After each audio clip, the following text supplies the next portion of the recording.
Borders, it's simple, guys. Upwards, it is inferior border of the ankle joint region. You remember, from the base of two malleoli, we provided the circular line. Inferior border, it doesn't have. It is finished by your fingers. Anatomically, you remember, it is divided into tarsal, metatarsal, and the finger regions. Topographically, we divide it into the dorsal foot region and the plantar foot region. How we make this division? From two margins of your foot, medial and lateral, we provided vertical descending line. One up to the first finger, medial one, second up to the fifth finger, lateral one, and due to these two lines, we divided foot into the dorsal region, into the plantar region. Now let's speak about layers. Let's start from the dorsal region. Skin, very elastic, very movable. In middle portion for the males, we can have the hairs. It is contains sweat and sebaceous glands. Subcutaneous fatty tissue is very loose, like in anterior ankle joint region, and it can contain huge amount of the liquids in case of the swellings, edemas, primary connected, or by cardiovascular failures, or by the kidney failures. Here we can have accumulation of the liquids. Generally, you must understand that the venous drainage from lower extremity, this is really problematical, because it will go against of the gravity forces. And there are the special mechanisms, like for example, semilunar valves, which is located inside of the veins, yeah? And of course, muscular pressure, which is press these superficial veins and push the blood into the upwards. But anyhow, that is the most usual place of the swellings.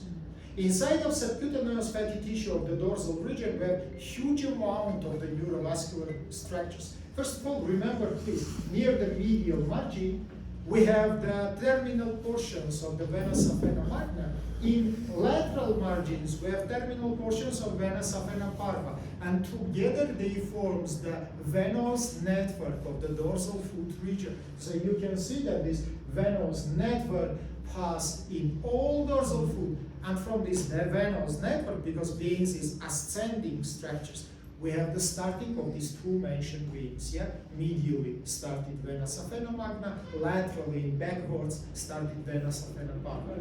Except the veins, you can see so many nerves we have in the fatty tissue. In the medial side, you can see nervus saphenous, which is passed by vena saphena magna and come to the medial surface of your foot region and innervated skin here. Laterally, you can see the branches of nervus suralis. As you remember, nervus suralis pass together with vena saphena parva. It is originated by junction of sura medialis and sura lateralis. And in mid-side, you can see three branches which is originated from nervus peroneus superficialis. As you remember, peroneus superficialis in lower third of the leg come to subcutaneous fatty tissue. Let's say these three mentioned nerves, remember please, medially it is nervus saphenous, laterally it is nervus suralis, and mid-side it is nervus peroneus superficialis. They innervated the skin of all your dorsal foot and your fingers. Superficial fascia doesn't have any specificity. Proper fascia is good developed, especially in the middle portion. And under the proper fascia, we have the tendon of the muscles. First of all, it is the tendon of superficial extensors, which is come from the leg region. You remember three big tendons we have, yeah? From the medial side, it is tibialis anterior, mid side, yeah, and medially also we have the extensor hallucis longus, and in lateral side located musculus extensor digitorum communis, which is divided into all fingers except the first one. Below these tendons, we have short extensors. Short extensor of the first finger, which is located under the tendons of the superficial extensors. Between first and second extensors, I mean tibialis anterior and extensor hallucis longus, we have neurovascular bundle. As you remember here, we call it arteria vena dorsalis pedis. It is continuation of arteria tibialis anterior and nervus peroneus profundus, which is passed together in anterior leg region. Then they come to the anterior ankle joint and finally continues into the dorsal foot region. Arteria dorsalis pedis, that is the main artery which is supplying the dorsal region of the foot. It gives two important branches. First one we call arteria arcuata, you can see. And second one, it is ramus perforantes, which is perforating lubricant lubricated muscles and goes to the plantar surface. In the plantar surface, together with arteria plantaris medialis, lateralis, they forms the arterial arch. This is ramus perforamus. This is arteria plantaris lateralis, and they forms together arterial arch of the plantar surface. Let's say once again, arterial arch of dorsal surface, it forms by arcuate artery, which is the branch of the dorsalis pedis. Second branch, it is ramus perforamus, which is perforated the muscles and goes into the plantar surface. Arteria arcuata, as you can see, gives the common digital branches, which is divided into the proper digital branches, and finally in the dorsal surface, each finger will have two neurovascular bundles, one in the medial side, second in the lateral side. Nerves is come from arteria peronea communis. Again, it is divided into the common digital branches, which is divided into proper digital branches, and with the same name branches of the arcuate artery, they forms the neurovascular bundles, and they supply the dorsal region of the foot. Now let's come to the plantar region. Skin, one of the thickest skin of the human body, and this is not movable. By the way, that is exception. You remember in our extremities, two places have unmovable skin: plantar and palmar surfaces of our extremities. If you look in the skin, you will see special picture. It is formed due to the connection of the skin with dense threads or septas, which is originated from proper tissue, which is make the skin thicker, first of all, and make it unmovable. Subcutaneous fatty tissue is differently developed. In middle portions, it is less developed. Near the base of the fingers and near the calcaneal region, it is much more better developed than in middle portion. Because calcaneal region and the region of the base of the fingers forms the protrusion. Middle region, vice versa, forms the arch of your foot. Let's say it is depressional region. Let's say fatty tissue is bad developed in this region. Superficial fascia doesn't have any specificity. By the way, in subcutaneous fatty tissue, we have terminal branches of the veins and nerves, which we describe in the dorsal region. Medially, it is branches of saphena magna. Laterally, it is branches of saphena parva. And also, we have terminal branches of the nerves. In the medial side, it is nervus saphenous. In the lateral side, it is nervus suralis. They together innervated the skin of the plantar surface. Proper fascia is very unique in this region, and what the uniqueness of it? It is fused with the tendon of plantaris longus muscle, and together they forms the plantar aponeuros. Plantar aponeuros has triangular shaped form. Tip is looped to calcaneal bone, base is looped to the fingers, and it is primarily divided into two types of the fibers: longitudinal fibers and transverse fibers. By the way, transverse fibers located only in the level of the base of the fingers, and together with the longitudinal, which is 5, they forms the commissural apertures. What is the meaning of the commissural apertures? Commissural apertures forms the communication between deep loose connective tissue, which is located under the plantar aponeuros, and subcutaneous fatty tissue.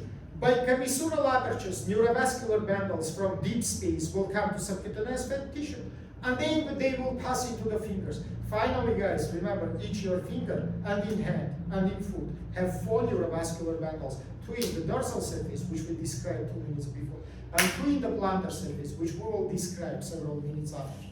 But generally remember that these plantar aponeurons to inside to the metatarsal bones gives 2 septas. One is medial, attached to the first metatarsal bone. Second is lateral, attached to the fourth one. And according to these 2 septas, all deep loose connective tissue split it into 3 compartments: medial, middle, and lateral. You know that in medial and lateral we have short muscles of your fingers. It is short flexors, short adductor muscles, and abductor muscles. They are located inside of it. In middle compartment, we have first of all the tendons. It is the tendons of the long flexor muscles. And we have the neurovascular bundles, and we have arterial arch of the plantar surface. They all located in the middle compartment. How the neurovascular bundles is formed? As you remember in my previous class, I told you that inside of canalis malleolaris, which you can see in this picture, Posterior tibial neurovascular bundle split it into two terminal branches, artery into plantaris medialis lateralis, nervus tibialis into nervus plantaris medialis and lateralis. Together they forms two neurovascular bundles. Hold your hands like this. His hands will be the vessels, my hands will be the nerves. Let's say nerves located from the sides, vessels located between them. For the medial, nerve is located more medially. For the lateral, nerve is located more lateral. Thank you very much.